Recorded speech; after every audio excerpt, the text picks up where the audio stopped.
ಸಂಸ್ಥೆಯ ಅಧ್ಯಕ್ಷರಾದಂಥ MC Devaraj sir ಅವರೇ, ಈ ಕ್ಷೇತ್ರದ ಜನಪ್ರಿಯ ಸಮೃದ್ಧಿ ಮಂಜುನಾಥ್ ಸರ್ ಅವರೇ, ಹಾಗೂ ಈ ಸಂಸ್ಥೆಯ ಕಾರ್ಯದರ್ಶಿಗಳಾದಂಥ ರಮೇಶ್ ಸರ್ ಅವರೇ, ಈ ಮುಳಬಾಗಿಲು ನಗರಸಭೆಯ ಸದಸ್ಯರುಗಳೇ, ಹಾಗೂ ಈ ಕಾಲೇಜಿನ ಪ್ರಾಂಶುಪಾಲರೇ, ಉಪನ್ಯಾಸಕರುಗಳೇ, ಪ್ರೌಢಶಾಲೆಯ ಮುಖ್ಯೋಪಾಧ್ಯಾಯರೇ ಹಾಗೂ ಎಲ್ಲ ಶಿಕ್ಷಕರುಗಳೇ, ಇಲ್ಲಿ ನೆರೆದಿರ್ತಕ್ಕಂಥ ಎಲ್ಲ ಪೋಷಕ ಮಿತ್ರರೇ, ವಿದ್ಯಾರ್ಥಿನಿಯರೇ, ಮಾಧ್ಯಮ ಮಿತ್ರರೇ, ತಮಗೆಲ್ಲರಿಗೂ ಕೂಡ ನನ್ನ ನಮಸ್ಕಾರಗಳು. ಈ ಒಂದು ದಿನ ನನ್ನ ಒಂದು ಜೀವನದಲ್ಲಿ ಅತ್ಯಂತ ವಿಶೇಷವಾದಂಥ ದಿನ. ಪ್ರತಿಯೊಬ್ಬ ವ್ಯಕ್ತಿ ಭವಿಷ್ಯದಲ್ಲಿ ಒಂದು ಉತ್ತಮವಾಗಿ ಪ್ರಜೆಯಾಗಿ ನಿರ್ಮಾಣ ಆಗಬೇಕಾದ್ರೆ ಅವರಿಗೆ ಅಡಿಪಾಯ ತುಂಬ ಮುಖ್ಯ. ನಾವು ಒಂದು ಮನೆಯನ್ನು ಕಟ್ಟಿದ್ರೆ ಅದಕ್ಕೆ ಬೇಸ್ ಎಷ್ಟು ಇಂಪಾರ್ಟೆಂಟ್ ಆಗಿರುತ್ತೋ ಅದರ ಒಂದು ಜೀವಿತಾವಧಿ ಅದರ ಒಂದು ತಳಪಾಯದ ಮೇಲೆ ಇರ್ತದೆ. ಸೊ ನಮ್ಮ ಜೀವನದಲ್ಲೂ ಅದೇ ರೀತಿ ನಾವು ಉತ್ತಮವಾದ ಪ್ರಜೆಗಳಾಗಿ ಸಮಾಜದಲ್ಲಿ ಒಂದು ಒಳ್ಳೆ ಸೇವೆಯನ್ನು ಮಾಡ್ತಾ ಸಮಾಜಕ್ಕೆ ಒಂದು ಉತ್ತಮವಾದ ಕೊಡುಗೆಯನ್ನು ಕೊಡ್ತಾ ಇದ್ದೀವಿ ಅಂತಂದರೆ, ನಮ್ಮ ಮೊದಲಿನಿಂದ ನಾವು ಓದಿರ್ತಕ್ಕಂಥ ಪ್ರಾಥಮಿಕ ಶಿಕ್ಷಣ ಆಗ್ಬೋದು, ಪ್ರೌಢ ಶಿಕ್ಷಣ ಆಗ್ಬೋದು, ಕಾಲೇಜು ಶಿಕ್ಷಣ ಆಗ್ಬೋದು, ಅತ್ಯಂತ ಮಹತ್ವವಾದ ಪಾತ್ರ.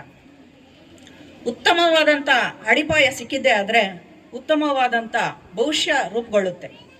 ಒಂದು ಗಿಡಕ್ಕೆ ಯಾವ ರೀತಿ ಚಿಕ್ಕದಿಂದಲೇ ಒಳ್ಳೆ ಪೋಷಣೆ ಸಿಕ್ಕಿದ್ರೆ ಉತ್ತಮವಾದ ಮರ ಬೆಳೆದು ಅದು ಒಳ್ಳೆ ಫಸಲನ್ನು ನೀಡಿ ಎಷ್ಟು ಉಪಯೋಗಕಾರಿ ಆಗ್ತದೆ ಅನ್ನೋದು ತಮ್ಗೆಲ್ರಿಗೂ ಗೊತ್ತಿರುತ್ತೆ. ಈ ಶಾರದಾ ಸಂಸ್ಥೆ ಬಹಳ ವರ್ಷಗಳಿಂದ ಹಲವಾರು ಗ್ರಾಮೀಣ ಭಾಗದಂಥ ಮಕ್ಕಳಿಗೆ ವಿದ್ಯಾಭ್ಯಾಸವನ್ನು ಕೊಡ್ತಾ ಅವರ ಭವಿಷ್ಯಗಳನ್ನು ರೂಪಿಸೋದ್ರಲ್ಲಿ ಉತ್ತಮವಾದ ಪಾತ್ರವನ್ನು ವಹಿಸ್ತಾ ಬಂದಿದೆ. ಅದರಲ್ಲಿ ನಮ್ಮ ಆಡಳಿತ ಮಂಡಳಿಯವರ ಪಾತ್ರ ಬಹಳ ಪ್ರಮುಖವಾದದ್ದು. ಅತಿ ಕಡಿಮೆ ವೆಚ್ಚದಲ್ಲಿ ಗ್ರಾಮೀಣ ಭಾಗಕ್ಕೂ ಮತ್ತು ನಗರ ಭಾಗಕ್ಕೂ, ಅದರಲ್ಲೂ ಹೆಣ್ಣು ಮಕ್ಕಳಿಗೆ, ವಿಶೇಷವಾಗಿ ಹೆಣ್ಣು ಮಕ್ಕಳಿಗೆ ಶಿಕ್ಷಣವನ್ನು ನೀಡ್ತಾ ಬಂದಿದೆ. ನಿಜವಾಗ್ಲೂ ಕೂಡ ಈ ಒಂದು ವಿಷಯ ಅಭಿನಂದನಾರ್ಹವಾದದ್ದು. ಹಲವಾರು ಗ್ರಾಮೀಣ ಭಾಗದ ಹೆಣ್ಣು ಮಕ್ಕಳು ಇಲ್ಲಿ ಶಿಕ್ಷಣವನ್ನು ಪಡೆದು ಇವತ್ತು ಉನ್ನತವಾದ ಸ್ಥಾನಗಳಲ್ಲಿ ಕೆಲಸ ಮಾಡ್ತಾ ಇದ್ದಾರೆ. ಹಲವಾರು ವೈದ್ಯರುಗಳು, ಇಂಜಿನಿಯರ್ಗಳು, ಶಿಕ್ಷಕರು, ಉಪನ್ಯಾಸಕರು, ಅಧಿಕಾರಿಗಳು, ವಕೀಲರು, ಬಹಳಷ್ಟು ಜನ ಇಲ್ಲಿ ಓದಿರ್ತಕ್ಕಂಥ ಹೆಣ್ಣು ಮಕ್ಕಳು ಇವತ್ತು ಒಂದು ಒಳ್ಳೆ ಸ್ಥಾನಗಳಲ್ಲಿದ್ದು ಸಮಾಜಕ್ಕೆ ಉತ್ತಮವಾದ ಕೊಡುಗೆಯನ್ನು ನೀಡ್ತಾ ಇದ್ದಾರೆ. ಆ ಒಂದು ಸ್ಥಾನಮಾನ ಕಲ್ಪಿಸಿಕೊಟ್ಟಿರ್ತಕ್ಕಂಥದ್ದು ಇಲ್ಲಿರ್ತಕ್ಕಂಥ ಶಿಕ್ಷಕರಿಗೆ, ಉಪನ್ಯಾಸಕರಿಗೆ, ಆಡಳಿತ ಮಂಡಳಿಯವರಿಗೆ ಸಲ್ಲುತ್ತೆ. ನಾವು ಬೆಳೆದು ಒಂದು ಉತ್ತಮ ಸ್ಥಾನಕ್ಕೆ ಹೋದ್ವಿ ಅಂತಂದ್ರೆ ಅದು ನಮ್ಮ ತಂದೆ ತಾಯಿಗಾಗ್ಬೋದು ಮತ್ತು ಶಿಕ್ಷಕರಿಗೆ ಕೂಡ ಅದು ಸಲ್ಲುತ್ತೆ. ನಾವು ಇವತ್ತು ಒಳ್ಳೆ ವಿದ್ಯೆ ಬುದ್ಧಿಯನ್ನ ಕಲಿತು ಸಮಾಜಕ್ಕೆ ಒಂದು ಒಳ್ಳೆ ಕೊಡುಗೆ ನೀಡ್ತಾ ಇದ್ದೀವಿ ಅಂದ್ರೆ ಅದು ನಮ್ಮ ಶಿಕ್ಷಕರಿಂದ. ಈ ಒಂದು ವೇದಿಕೆಯ ಮುಖಾಂತರ ನನ್ನ ಶಿಕ್ಷಕರಿಗೆ ಮತ್ತೆ ಉಪನ್ಯಾಸಕರಿಗೆ ನಾನು ಧನ್ಯವಾದ ಹೇಳೋದಕ್ಕೆ ಇಷ್ಟಪಡ್ತೀನಿ. ಹೆಣ್ಣಿಗೆ ಒಂದು ಒಳ್ಳೆಯ ಗೌರವವನ್ನು ಕೊಟ್ಟಿರ್ತಕ್ಕಂಥ ಭಾರತ ದೇಶ ಹೆಣ್ಣು ಅಂತಕ್ಕಂಥದ್ದು ಯತ್ರ ನಾರ್ಯಸ್ತು ಪೂಜ್ಯಂತೆ ರಮಂತೆ ತತ್ರ ದೇವತಃ ಅಂತಾರೆ. ಹೆಣ್ಣಿಗೆ ಎಲ್ಲಿ ಒಂದು ಒಳ್ಳೆ ಗೌರವ ಸ್ಥಾನ ಇರ್ತದೆ ಆ ದೇಶ ಮುಂದೆ ಬರುತ್ತೆ. ಅಂಥದ್ರಲ್ಲಿ ನಮ್ಮ ಭಾರತ ಕೂಡ ಒಂದು. ನಾವು ನಮಗೆ ಸಿಗ್ತಕ್ಕಂಥ ಗೌರವವನ್ನು ನಾವು ಕೊನೆವರೆಗೂ ಕೂಡ ಉಳಿಸ್ಕೋಬೇಕು. ಹೆಣ್ಣು ಮನಸ್ಸು ಮಾಡಿದ್ರೆ ಯಾವುದೂ ಕೂಡ ಅಸಾಧ್ಯ ಅಂತಕ್ಕಂಥದ್ದು ಯಾವುದೂ ಇಲ್ಲ. ತಾವೆಲ್ಲರೂ ಕೂಡ ಹೆಣ್ಣು ಮಕ್ಕಳು ಈ ನಿಟ್ಟಿನಲ್ಲಿ ಓದಿ ನಿಮ್ಮ ತಂದೆ ತಾಯಿಗೆ ಮತ್ತು ಶಿಕ್ಷಕರಿಗೆ ಒಂದು ಒಳ್ಳೆ ಹೆಸರನ್ನು ತಂದುಕೊಡಿ. ಈ ಇತಿಹಾಸದಲ್ಲಿ ನಾವು ಕೆದಕಿ ನೋಡಿದಾಗ ಯಾವುದೇ ಒಂದು ಕ್ಷೇತ್ರದಲ್ಲೂ ಕೂಡ ಹೆಣ್ಣು ಮಕ್ಕಳು ಹಿಂದೆ ಬಿದ್ದಿಲ್ಲ. ರಾಜಕೀಯವಾಗಿ ನೋಡಿ, ಸಾಮಾಜಿಕವಾಗಿ ನೋಡಿ, ಶೈಕ್ಷಣಿಕವಾಗಿ ನೋಡಿ, ಮತ್ತೆ ತಂತ್ರಜ್ಞಾನದಲ್ಲಿ ನೋಡಿ, ಮತ್ತೆ ಬಾಹ್ಯಾಕಾಶ ಒಂದು ಇದರಲ್ಲೂ ನೋಡಿ, ಎಲ್ಲದರಲ್ಲೂ ಕೂಡ ಹೆಣ್ಣು ಮಕ್ಕಳು ಉತ್ತಮವಾದ ಸಾಧನೆಯನ್ನ ಮಾಡಿದ್ದಾರೆ. ಸೊ ತಾವೆಲ್ಲರೂ ಕೂಡ ಒಂದು ಶ್ರದ್ಧೆಯಿಂದ ಓದಿನ ಕಡೆ ಗಮನ ಕೊಟ್ಟು ಸತತವಾಗಿ ವಿದ್ಯಾಭ್ಯಾಸವನ್ನ ಮಾಡಿ ಗುರುಗಳು ಏನು ಹೇಳ್ತಾರೋ ಅದನ್ನ ಸತತವಾಗಿ ಅಭ್ಯಾಸ ಮಾಡಿ ಅದನ್ನು ತಪ್ಪದೇ ಪಾಲಿಸಿ ನಿಮ್ಗೆಲ್ಲರೂ ಕೂಡ ಯಶಸ್ಸು ಕಟ್ಟಿಟ್ಟ ಬುದ್ಧಿ. ವಿದ್ಯೆ ಅಂತಕ್ಕಂಥದ್ದು ಸಾಧಕನ ಸೊತ್ತೆ ವಿನ ಸೋಮಾರಿ ಸೊತ್ತಲ್ಲ. ಶಿಕ್ಷಕರು ಯಾವ ರೀತಿ ಅವರು ಶ್ರಮ ವಹಿಸಿ ನಮಗೆ ಪಾಠ ಪ್ರವಚನಗಳನ್ನು ಮಾಡ್ತಾರೋ ಅದಕ್ಕೆ ತಕ್ಕನ ಹಂಗೆ ಯೋಜನಾಬದ್ಧವಾಗಿ ನಾವು ಕೂಡ ಕಷ್ಟಪಟ್ಟು ಅದನ್ನು ಅಭ್ಯಾಸ ಮಾಡಿದಾಗಲೇ ನಮಗೆ ನಮ್ಮ ಪರಿಶ್ರಮಕ್ಕೆ ಫಲ ಸಿಗೋದು. ಈಗಾಗಲೇ ನಿಮ್ಮವರೇನೆ ಇಲ್ಲಿ ಫಸ್ಟ್ ಪ್ರೈಸ್ ತಗೊಂಡಿದ್ದಾರೆ ಅಂತ ಒಬ್ಬಳೇ ಹುಡುಗಿ ಎಲ್ಲ ಒಂದು ಸಬ್ಜೆಕ್ಟ್ಸಲ್ಲೂ ಕೂಡ ಇಲ್ಲಿ ಪ್ರೈಸ್ ತೆಗೆದುಕೊಂಡ್ಲು. ನಿಮ್ಮಲ್ಲಿ ಏನು ಬರ್ಬೇಕಂತಂದ್ರೆ ನೆಕ್ಸ್ಟ್ ಇಯರ್ ನಾನು ಆ ಪ್ರೈಸ್ ತಗೋಬೇಕು ಅಂತಕ್ಕಂಥ ಛಲ ಬರಬೇಕು. ಪ್ರತಿಯೊಬ್ಬರಲ್ಲೂ ಕೂಡ ಆ ಒಂದು ಛಲ ಬಂದಾಗ್ಲೇನೆ ಅವರು ಓದೋದಿಕ್ಕೆ ಸಾಧ್ಯ. ಎಲ್ಲ ಸಬ್ಜೆಕ್ಟ್ಸಲ್ಲೂ ಒಬ್ಬರೇ ತಗೊಳ್ಳೋದಕ್ಕಿಂತ ನೀವೆಲ್ಲರೂ ಕೂಡ ಪ್ರಯತ್ನ ಪಟ್ಟಿದ್ರೆ ಆ ಪ್ರೈಸನ್ನು ನೀವು ಕೂಡ ತಗೋಬೋದಾಗಿತ್ತು. ನೀವು ಯಾಕೆ ಪ್ರಯತ್ನ ಪಡಬಾರ್ದು? ಸತತವಾಗಿ ಪರಿಶ್ರಮ ಮಾಡಿದ್ದೇ ಆದರೆ ಎಲ್ಲರಿಗೂ ಕೂಡ ಸಕ್ಸಸ್ ಅಂತಕ್ಕಂಥದ್ದು ಕಟ್ಟಿಟ್ಟ ಬುತ್ತಿ. ನಾನು ಒಂದೆರಡು ಟಿಪ್ಸ್ ಹೇಳೋದಕ್ಕೆ ಇಷ್ಟಪಡ್ತೀನಿ. ನೀವೆಲ್ಲರೂ ಕೂಡ ಸತತವಾಗಿ 7ರಿಂದ 8 ಗಂಟೆಗಳ ಕಾಲ ಅಭ್ಯಾಸ ಮಾಡಲೇಬೇಕು. ಪ್ರೌಢಶಾಲೆಗೆ ಬಂದ ಮೇಲಂತೂ 7ರಿಂದ 8 ಅವರು ನೀವು ಖಂಡಿತವಾಗ್ಲೂ ಓದಲೇಬೇಕಾಗ್ತದೆ. ಕಾಲೇಜಿಗೆ ಬಂದ ಮೇಲೆ ಅದನ್ನು ಇನ್ನೂ 1-2 ಅವರ್ ಜಾಸ್ತಿ ಓದಬೇಕಾಗುತ್ತೆ. ನೀವೇನು ವರ್ಷ ಪೂರ್ತಿ ಓದಿರ್ತೀರಾ ಅದನ್ನೆಲ್ಲವನ್ನು ಕೂಡ ಕೀ ಪಾಯಿಂಟ್ಸ್ ಥರ ಮಾಡಿಕೊಂಡು 10 ಪೇಜಲ್ಲಿ ಅದನ್ನು ಸಂಗ್ರಹಣೆ ಮಾಡ್ಕೋಬೇಕು. ಪ್ರತಿಯೊಬ್ಬರು ಕೂಡ ಈ ಟಿಪ್ಸ್ನ ಫಾಲೋ ಆಗಬೇಕು. ನಾನೀಗ ಎಲ್ಲೆಲ್ಲಿ ಕಾಲೇಜಸ್ಗೆ ಹೋಗ್ತೀನಿ ಮತ್ತು ಸ್ಕೂಲ್ಸ್ಗೆಲ್ಲ ಹೋಗ್ತಾ ಇರ್ತೀನಿ, ಅಲ್ಲೆಲ್ಲರಿಗೂ ಕೂಡ ಒಂದಷ್ಟು ಕಿವಿ ಮಾತುಗಳನ್ನು ಹೇಳ್ಬಿಟ್ಟು ಬರ್ತೀನಿ. ಪೂರ್ತಿ ಬುಕ್ಕನ್ನು ಓದಿರ್ತೀರಾ, ವರ್ಷ ಪೂರ್ತಿ ಓದಿರ್ತೀರಾ, ಎಕ್ಸಾಮ್ ಟೈಮಲ್ಲಿ ಅದನ್ನು ಕೀ ಪಾಯಿಂಟ್ಸ್ ಥರ ಮಾಡ್ಕೊಂಡು ಇಟ್ಕೋಬೇಕು. ನೀವು ಅದನ್ನು ರೀಕಾಲ್ ಮಾಡ್ಕೋಬೇಕು. ಎಕ್ಸಾಮ್ ಟೈಮಲ್ಲಿ ಬುಕ್ ಪೂರ್ತಿ ಓದೋದಕ್ಕಾಗೋದಿಲ್ಲ. ಸೊ ನೀವೇನು ಮಾಡಬೇಕು, ಕೀ ಪಾಯಿಂಟ್ಸ್ ಮಾಡ್ಕೊಂಡಿರೋದು 10 ಪೇಜನ್ನು ನೀವು ಸತತವಾಗಿ ಅದನ್ನು ಪ್ರಾಕ್ಟೀಸ್ ಮಾಡ್ತಾ ಹೋಗಬೇಕು. ಫುಲ್ ಬುಕ್ಕಲ್ಲಿ ಇರ್ತಕ್ಕಂಥ 100 ಪೇಜನ್ನು 10 ಪೇಜಿಗೆ ಇಳಿಸಿ ಪಾಯಿಂಟ್ಸ್ ಮಾಡ್ಕೊಂಡಿರ್ಬೇಕು. ಜೊತೆಗೆ ನಾವು ಪದೇ ಪದೇ ಒಂದೇ ವಿಷಯವನ್ನು ಅಭ್ಯಾಸ ಮಾಡೋದ್ರಿಂದ ಅದು ನಮ್ಮ ಸಬ್ಕಾನ್ಷಿಯಸ್ ಮೈಂಡಲ್ಲಿ ಸ್ಟೋರ್ ಆಗಿರುತ್ತೆ. ಎಕ್ಸಾಮ್ ಟೈಮಲ್ಲಿ ನಿಮಗೆ ಅದನ್ನು ರೀಕಾಲ್ ಮಾಡಿಕೊಂಡು ಬರೀಬೋದು.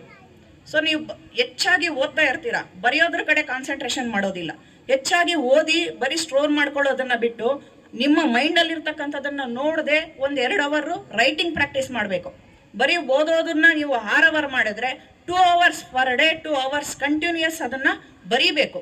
ನೀವೇನು ಓದಿರ್ತೀರಾ ಅದನ್ನು ನೀವು ನೋಡ್ದಿರ ಬರೆದಾಗಲೇ ನಿಮ್ಗದು ಶಾಶ್ವತವಾಗಿ ಮನಸ್ಸಿನಲ್ಲಿ ಉಳಿತಕ್ಕಂಥದ್ದು. ಸೊ ನಾವು ಓದ್ತೀವಿ, ಎಷ್ಟು ಓದಿದ್ರೂ ಕೂಡ ಕೆಲವೊಬ್ಬರಿಗೆ ಅದು ಸ್ಟೋರ್ ಆಗಲ್ಲ. ಏನಕ್ಕೆ ಮರ್ತೋಗ್ತಾರೆ ಪದೇ ಪದೇ ಅಂತಂದರೆ, ಓದಿದ್ದನ್ನೇ ಪದೇ ಪದೇ ಅಭ್ಯಾಸ ಮಾಡೋದ್ರ ಮುಖಾಂತರ ನಾವು ಅದನ್ನು ಪರ್ಮನೆಂಟಾಗಿ ಮೈಂಡಲ್ಲಿ ಸ್ಟೋರ್ ಮಾಡ್ಕೋಬೋದು. ತುಂಬ ಜನ ಮಕ್ಕಳು ಏನು ಮಾಡ್ತಾರೆ ಅಂದರೆ ಓದ್ತಾರೆ, ಬಟ್ ಓದಿದ್ದು ಅವ್ರಿಗೆ ನೆನಪಿರೋದಿಲ್ಲ. ಯಾಕೆ ನೆನಪಿರೋದಿಲ್ಲ ಅಂತಂದರೆ ಅವರು ಸತತವಾಗಿ ಅದನ್ನು ಪದೇ ಪದೇ ಓದೋದಿಲ್ಲ.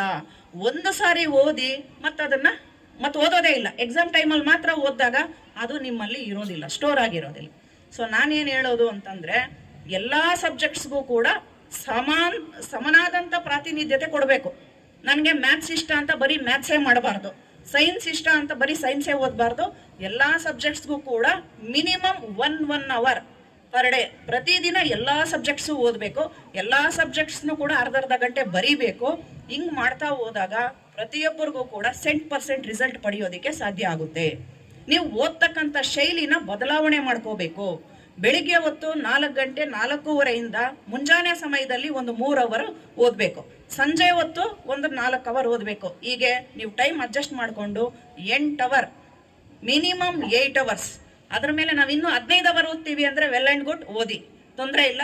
ಬಟ್ ಹೆಚ್ಚು ಸಮಯವನ್ನು ಓದೋದಕ್ಕೆ ಮೀಸಲಿಡಬೇಕು. ಬೇರೆ ಆಕ್ಟಿವಿಟೀಸ್ಗಿಂತಲೂ ಕೂಡ ಓದೋದನ್ನೇ ಹೆಚ್ಚು ಕಾನ್ಸಂಟ್ರೇಷನ್ ಮಾಡಬೇಕು. ಸಹಪಠ್ಯ ಚಟುವಟಿಕೆಗಳಿಗೂ ಕೂಡ ನೀವು ಟೈಮ್ ಕೊಡಿ, ಆದರೆ 1 hour or half an hour ಅಷ್ಟನ್ನೇ ನೀವು ಮೀಸಲಿಡಬೇಕು. ಯಾಕಂದರೆ ನಿಮಗಿದು ಒಂದು ಟರ್ನಿಂಗ್ ಪಾಯಿಂಟ್ ಇದ್ದಂಗೆ. ನೀವು 10th ಓದ್ತಾ ಇರ್ತೀರಾ, ಅದೊಂದು ಟರ್ನಿಂಗ್ ಪಾಯಿಂಟ್. PUC ಓದ್ತಾ ಇರ್ತೀರಾ, ಅದೊಂದು ಟರ್ನಿಂಗ್ ಪಾಯಿಂಟ್ ಇದ್ದಂಗೆ. ಈ ಸಮಯ ನಿಮಗೆ ಎಂದಿಗೂ ಸಿಗೋದಿಲ್ಲ. ಕಳೆದು ಹೋದ ಸಮಯ ಮತ್ತೆ ಯಾವತ್ತೂ ನೀವು ಅದನ್ನು ಪಡೆಯೋದಕ್ಕಾಗೋದಿಲ್ಲ. ಸಮಯ ಅಂತಕ್ಕಂಥದ್ದು ಅಮೂಲ್ಯವಾದದ್ದು. ಇವತ್ತು ಜಗತ್ತಿನಲ್ಲಿ ನಾವು ಎಲ್ಲವನ್ನೂ ಕೂಡ ಮತ್ತೆ ಮತ್ತೆ ಮತ್ತೆ ಸಂಪಾದನೆ ಮಾಡ್ಬೋದು ಕಷ್ಟಪಟ್ಟು, ಆದರೆ ಈ ಕಳೆದೋಗಿರ್ತಕ್ಕಂಥ ಈ ದಿನ, ಈ ಸಮಯ ಮತ್ಯಾವತ್ತೂ ಸಿಗೋದಿಲ್ಲ.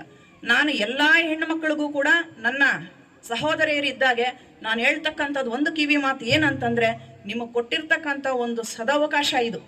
ಈ ಒಂದು ಸಂಸ್ಥೆಯಲ್ಲಿ ಒಳ್ಳೆ ಉಪನ್ಯಾಸಕರಿರ್ತಾರೆ, ಒಳ್ಳೆ ಶಿಕ್ಷಕರಿರ್ತಾರೆ. ಅವರು ಹೇಳೋದನ್ನು ಬಹಳ ಗಮನ ಇಟ್ಟು ಕೇಳಿಸ್ಕೊಳ್ಳಿ.